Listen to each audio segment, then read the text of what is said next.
मदरसनि जी registration वारे bill ते सदर आसिफ ज़रदारी जी सही खां पोइ सोसाइटीज़ रजिस्ट्रेशन एक्ट 2024 जो गज़ट नोटिफिकेशन जारी। क़ौमी असेंबली जे तर्जुमान मूजिबि सदर जी सही खां पोइ बिल कानून बणिजी वियो।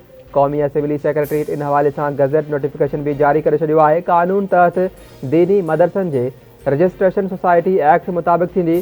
सदर मदरसनि वारे बिल जे मामले ते JUI सरबराह मौलाना फज़लुर रहमान जा ख़दशा ख़त्म करण ऐं मामिलो जल्द हल करण जी ख़ातिरी कराई हुई। सेंचुरी टेस्ट मैच में ॾखण अफ्रीका दिलचस्प मुक़ाबले खां पोइ पाकिस्तान खे 2 विकेटुनि तां शिकस्त ॾेई छॾी। सोभ सां गॾु प्रोटीज़ जो वर्ल्ड टेस्ट चैंपियनशिप जो फाइनल खेॾण जो इम्कान रोशन थी वियो। ॿी इनिंग्स में क़ौमी टीम 237 रन्सूं ठाहियूं ऐं महिमान टीम खटण लाइ 148 रन्सुनि जो टारगेट ॾिनो। ॾखण अफ्रीका 148 रन्सुनि जो टारगेट 8 विकेटुनि जे नुक़सान ते हासिल कयो। पाकिस्तान तरफ़ां फास्ट बॉलर मोहम्मद अब्बास 6 विकेटूं हासिल कयूं। सदर आसिफ ज़रदारी जी 7 में हज़रत लाल शहबाज कलंदर जी दरगाह ते हाज़िरी। सदर आसिफ ज़रदारी जी आमद ते दरगाह खे आम ज़ाहिरीन खां ख़ाली करायो वियो। सदर जी आमद खां अॻु शहर खे कुंवार जियां सींगारे वियो। सदर जी आमद ते सिक्योरिटी जा गैर मामूली इंतज़ाम कया विया। सदर दरगाह ते हाज़िरी भरण बाद वापसि रवानो थी वियो। सरकारी पॉलिसियुनि सबबि मुल्की मईशत जो फीथो हलणु शुरू थियो आहे ऐं महांगाई में नुमायां घटिताई आई आहे। असांखे पाईदार मुआशी इस्तेहकाम ॾांहुं वधिणो आहे। समुंड पार पाकिस्तानी मुल्की मईशत में पंहिंजो हिसो विझी रहिया आहिनि। पॉलिसी रेट में नुमायां घटिताई आंदी वई आहे। असांखे बरामदात ते ॿधल मईशत खे हथी वठाइणी आहे। मुआशी सुधारनि लाइ समूरनि स्टेक होल्डर्स खां तजवीज़ूं वठी रहिया आहियूं। नाणे वारे वफ़ाक़ी वज़ीर मोहम्मद औरंगज़ेब जूं मीडिया सां ॻाल्हियूं। PTI सां ॻाल्हियुनि अॻूणे वज़ीर आज़म जे ॾोहनि जी एजेंडा शामिल न हूंदी। असां ते पहिरियां बि ॻाल्हियुनि लाइ तयारु हुआसीं। अॻिते वधिणो आहे त डायलॉग करियो। जेसिताईं असांजा माण्हू गॾिजी न वेहंदा मसइला हल कॾहिं न थींदा। PTI सां ॻाल्हियूं सुठो सवण आहे। ॻाल्हियूं शुरू थी वियूं त रेड लाइन येलो ग्रीन ते ॻाल्हियूं थींदियूं। पेट्रोलियम वारे वफ़ाक़ी वज़ीर मुसद्दिक़ मलिक जूं लाहौर में मीडिया सां ॻाल्हियूं। चवे थो त PTI बानीअ ते जेके केस आहिनि उन्हनि जी नोयत क्रिमिनल आहे। KP हुकूमत करप्शन खे हथी ॾियण खां सवाइ कुझु बि नाहे कयो। नई महांगाई घटाइण लाइ के क़दम खयां आहिनि। KP हुकूमत सूबे जे अवाम सां कहिड़ी ॻाल्हि जो बदिलो वठी रही आहे। KP में बदउनवानी ऐं बेज़ाब्तियुनि में इज़ाफ़ो थियो। KP हुकूमत 152 अरब रुपयनि जी मालियाती खसारे खे मुंहुं ॾेई रही आहे। सरकारी ख़ज़ाने मां अरबे रुपया सोशल मीडिया ते प्रोपेगेंडा लाइ ॾिना वञनि था। सोशल मीडिया खे अदायगी फ़र्ज़ी कंपनियुनि जे नाले ते ॾिनी वेंदी आहे। KP में 51 करोड़ रुपयनि जी शकी अदायगी कई वेंदी आहे। इतलात वारे वफ़ाक़ी वज़ीर अता तारड़ जी लाहौर में प्रेस कॉन्फ्रेंस। मुस्लिम लीग नून जी हुकूमत जे तकरारी फ़ैसिलनि ते ख़दशा आहिनि। पीपल्स पार्टी केनाल मनसूबनि खे आवाम जे ख़िलाफ़ सम्झे थी। केनाल मनसूबनि बाबति पार्टी जे चेयरमैन बिलावल भुट्टो ज़रदारी जो मौक़िफ़ चिटो आहे। सिंधु दरिया ते नवां केनाल ठाहिण सां सिंध मुतासिर थींदी। पीपल्स पार्टी जी मरकज़ी सेक्रेटरी इतलात शाहजहा मरीद जी कराची में प्रेस कॉन्फ्रेंस चवे थी PTI जी हुकूमती दौर में पाकिस्तान जे तशख़्ख़ुस खे तमामु घणो नुक़सानु पहुचायो वियो। बिलावल भुट्टो ज़रदारी परॾेही वज़ीर तौरु पाकिस्तान जा परॾेही लाॻापा बहितर कया। शहीद बेनज़ीर भुट्टो जूं जमहूरियत लाइ ख़िदमतूं नाक़ाबिले फ़रामोश आहिनि। शहीद बेनज़ीर भुट्टो कमज़ोर तबक़नि जो आवाज़ हुई।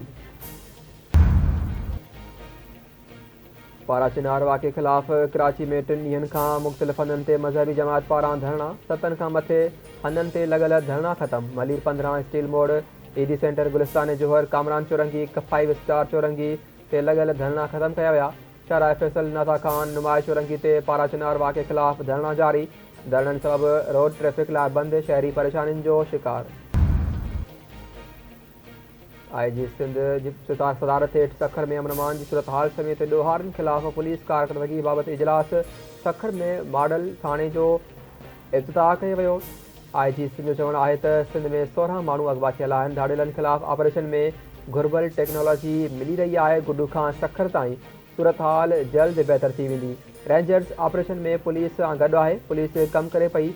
पुलिस जो अंदाज़ मिसाली हुजणु घुरिजे।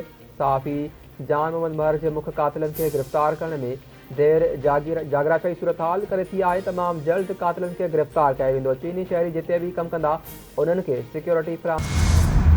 सदर आसिफ ज़रदारी ऐं वज़ीर आज़म शहबाज शरीफ़ पारां ॾखण कोरिया में जहाज़ हादसे में क़ीमती जानियूं ज़ाया थियण ते ॾुख जो इज़हार। सदर ऐं वज़ीर आज़म जो चवणु आहे त ॾुख जी हिन घड़ी में असांजूं हमदर्दियूं ऐं दुआऊं मुतासिर ख़ानदाननि कोरिया हुकूमत ऐं अवाम सां गॾु आहिनि। सीपी सिंध सदर निसार खोड़े सिंध में गैस की लोड शेडिंग ऐं घटि प्रेशर के आइन जे आर्टिकल 158 जी भञकड़ी करार ॾेई छॾियो।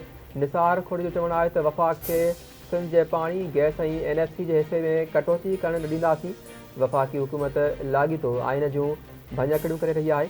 वफ़ाक़ उन खां पासो करे वफ़ाक़ी हुकूमत खां मुतालबो करियूं था त आइन तहत सिंध खे पंहिंजे हिसे जी गैस ॾिनी वञे। ओगरा तरफ़ां गैस जी क़ीमतुनि में 25% इज़ाफ़े खे रद्द कयूं था। ओगरा में सिंध जी नुमाइंदगी न हुजण सबबि मनपसंद फ़ैसिला कया पिया वञनि। वज़ीर आज़म गैस क़ीमतुनि में इज़ाफ़े जो नोटिस वठे ऐं इज़ाफ़े वारे फ़ैसिले ते नज़रसानी कई वञे। वफ़ाक़ी हुकूमत तकरारी केनाल मनसूबा सां बिना देर दस्तबरदारी जो ऐलान करे सिंध के 9 केनालनि जो मनसूबो क़बूल नाहे। बहितरी ऐं तरक़ी जे सफ़र जो अहिड़े तरीक़े सां जारी रहंदो।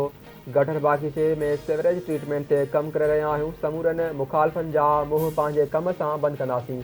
असां तासुब न कम जी सियासत ते यकीन रखूं था। बिना तासुब ऐं बिना फ़र्क़ जे शहर में कमु करे रहिया आहियूं। बिलावल भुट्टो ज़रदारी जो हिकु नुमाइंदो अवामी मसइलनि जे हल लाइ मैदान में आहे। मेयर कराची मुर्तज़ा वहाब जो तक़रीर ऐं ख़िताब। IPS सखर जे असिस्टेंट कंट्रोलर इश्तियाक मेमण जो संदसि घर मां लाश ते संदसि 2 भेनरूं बि बेहोशी वारी हालत में मिलियूं। पुलिस मूजिबि इश्तियाक मेमण पंहिंजे भेनरुनि सां गॾु घर में रहंदो हो। वाक़ियो गैस लीक थियण सबबि पेश आयो आहे। वधीक जांच कई पई वञे। ऐं कचमोर भरिसां देरा मोड़ वटां 55 ॾींहं अॻु अगवा थी वियल राजेश केसवाणी बाज़ियाब न थियो। मुखबी जी बाज़ियाबी लाइ हिंदू पंचायत जी सॾ ते शहर में शटरबंद हड़ताल। पंचायती हाल खां प्रेस क्लब ताईं एहतिजाजी रैली धरणो।